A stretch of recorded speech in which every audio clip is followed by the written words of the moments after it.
Então, diante desse cenário de pandemia e dos abusos por parte dos ministros do STF, de governadores e prefeitos, ainda contando com a subserviência da turminha do Covid Lovers, né?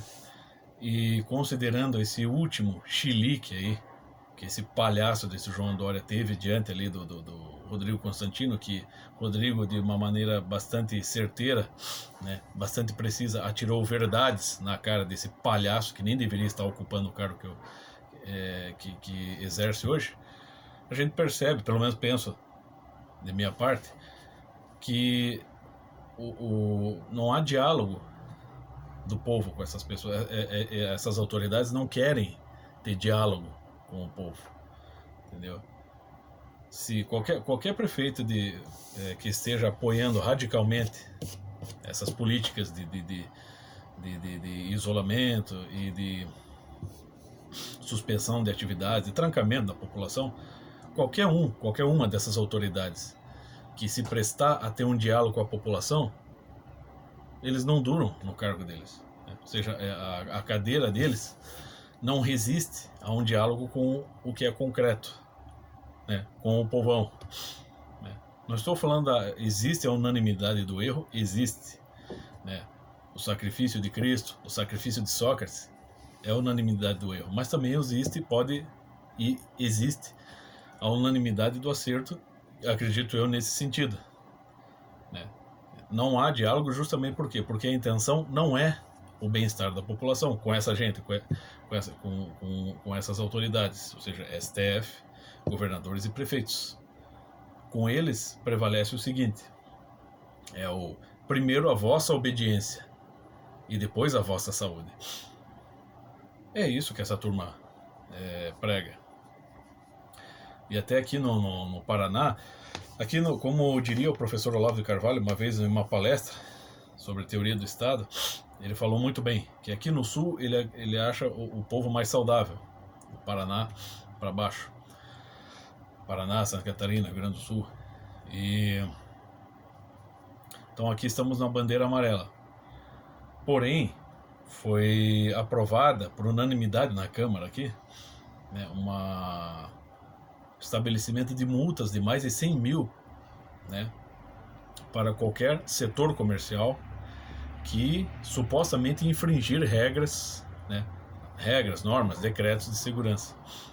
Ou seja, é claro que é uma lei espúria, voltada para arrecadar dinheiro de pessoas mais ricas.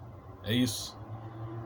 E também para tentar multar o cidadão, né? Ou seja, para, de certa forma, colocar o cidadão, ou o comerciante, o empresário, gerar um certo terror, uma subserviência forçada, né? Para que as pessoas, evitando serem prejudicadas, dancem conforme a música. Ou seja, isso não é diálogo com o povo. É bem o que o meu amigo falou. Porque, como eu disse, qualquer uma dessas autoridades aí, se forem confrontadas com o povo, perdem os seus cargos. Perdem porque a própria realidade se impõe a isso. Então o interesse deles é muito mais o discurso. O discurso, como é que se diz de forma clássica? Pomposo, né? O discurso para convencer. Aquele discurso tipo do que está muito bem descrito em George Orwell, né, no 1984, que tudo está indo bem, estamos em progresso, as coisas estão funcionando bem, né?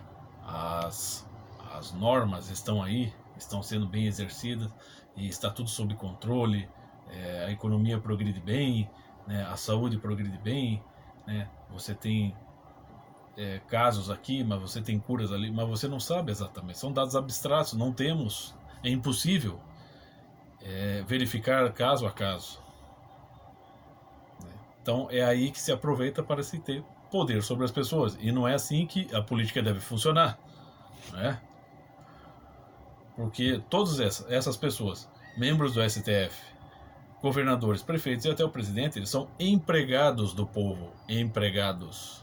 Eles não mandam no povo, não são nem papais nem mamães, não é? E, no meu entender, o único que tem essa noção, único entre outros aí, poucas autoridades públicas que tem essa noção de que são empregados do povo, é o presidente e mais alguns. Um prefeito aqui, acolá, um deputado aqui, acolá. Porque a maioria, sim, quer se manter nos cargos,